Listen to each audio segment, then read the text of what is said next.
Today we're diving into one of the most famous poems in the English language, The Wild Swans at Coole by W.B. Yeats. It's this quiet, powerful piece about memory, about change, and, believe it or not, about the heartbreak you can find in something that's just unchangingly beautiful. So let's start with a question that really gets to the heart of this poem. How can something you find absolutely beautiful also be a source of, well, pain? It sounds like a contradiction, right? But it's a feeling Yeats explores so incredibly well. Let's see how he does it. The poem starts by setting a very, very specific scene for us. We're sort of dropped right into this quiet, reflective moment with the light fading on an autumn day. And this place isn't imaginary. Coole Park is a real place in Ireland. It was the home of his good friend, Lady Augusta Gregory, and it was kind of a creative sanctuary for Yeats for many, many years. It was a hugely important place for him personally. You can just feel that deep stillness he's talking about when you look at it. And of course, the man himself, William Butler Yeats, was an absolute giant of Irish literature. I mean, he wasn't just a poet. The guy was a key figure in his country's whole cultural rebirth. He helped found the famous Abbey Theatre, and he even won a Nobel Prize. So his connection to Ireland, to places like Coole Park, it's just baked into everything he writes. Yeats starts by painting this picture for us. Autumn beauty, dry woodland paths. It's peaceful, it's beautiful, but you know that feeling that comes with autumn? That little touch of sadness, that sense that things are winding down? That's the mood. And he just keeps layering on that sense of quiet. The water is so calm, it's like a perfect mirror for the sky. Everything is still. The stage is set for a really deep internal moment. Then, into this quiet, peaceful scene, Yeats drops a number. A very specific, almost odd detail. 59. And there it is. That's what he's focused on. He's not just seeing a bunch of swans. He is counting them. There are exactly 59. This act of counting really grounds us, and him, in this one single moment. But that's all about to change. Right when we get comfortable in this quiet little scene, the poem just pivots. We're suddenly yanked out of the present moment and thrown way back into the past. Another number.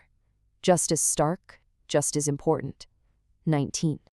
And here's the twist. This isn't the first time he's been here.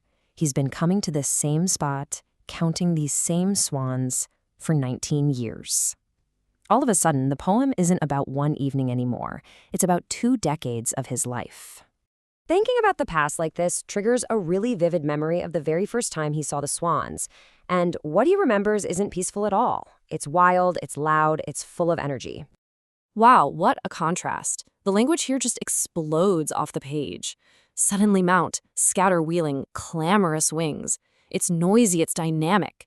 This vibrant memory of all that past energy is the total opposite of the still sky he's looking at now. So this powerful clash between his memory and his reality, it builds to the poem's central problem. It forces the poet to face a pretty painful truth about the swans and, well, about himself. And here we go.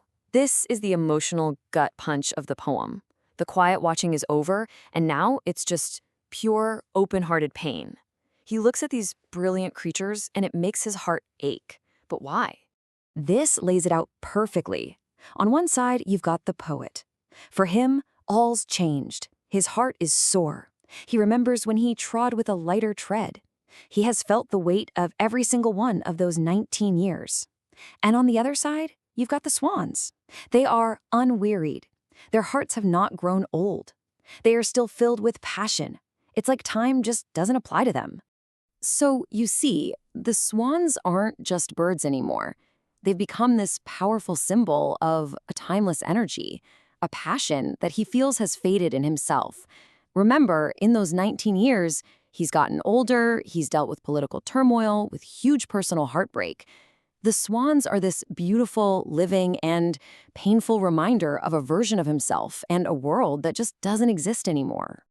This painful realization brings us to the poem's final, haunting stanza. Here, Yeats stops looking at the past and turns his gaze toward a very uncertain future. He comes back to the present moment. The swans are still there, drifting along, just like they were at the beginning of the poem. They're still mysterious, beautiful, and totally unaware of the emotional storm they're causing for the man who's watching them. And he ends not with a statement, but with this question that's just filled with sadness. He wonders where these timeless creatures will go next. Whose eyes will they delight when he's not there to see them anymore? It's about his own mortality, sure, but it's also about the end of an era for him. He knows that someday this ritual will be over. Either he'll be gone or they will. This constant, beautiful, painful marker of his life will just disappear. And it leaves us thinking about the fleeting nature of beauty, of time, and of life itself.